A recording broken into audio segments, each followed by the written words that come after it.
الحمد للہ وحدہ والصلاة والسلام علی من لا نبی بعدہ۔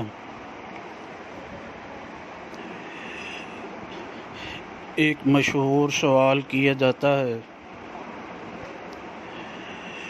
کہ روضہ رسول پر صلاۃ و سلام کیسے پیش کیا جائے گا،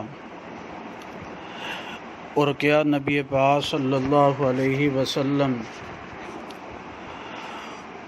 روضہ مبارکہ میں اس صلاۃ و سلام کو خود سن رہے ہیں یا نہیں سنتے ہیں؟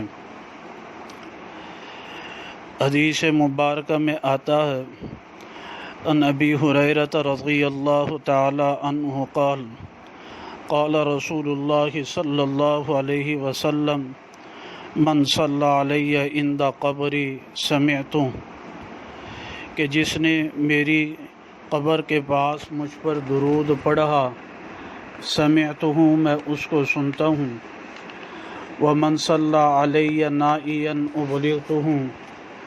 اور جو مجھ پر درود پڑھتا ہے دور سے جو ہے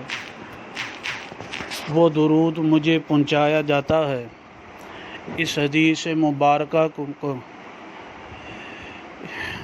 امام بہقی رحمہ اللہ نے شعب الایمان میں ذکر کیا ہے، اور اسی حدیث مبارکہ کو مشکوٰۃ شریف میں بھی کتاب الصلاۃ میں باب الصلاۃ علی النبی و فضلہا میں ذکر کیا، اور مرقات المفاتیح میں ملا علی قاری رحمہ اللہ نے بھی اسی حدیث مبارکہ پر بحث کی۔ کنز العمال میں بھی یہ حدیث مبارکہ ذکر ہے، اور پھر اس کے ساتھ ساتھ یہ بھی عقیدہ ہے کہ جب نبی پاک صلی اللہ علیہ وسلم خود سن رہے ہیں، اس حدیث مبارکہ کی روشنی میں یہ ہے کہ فرمایا کہ جب تم نبی پاک صلی اللہ علیہ وسلم کے روضہ پر جاؤ تو وہاں پر پھر تم صلاۃ و سلام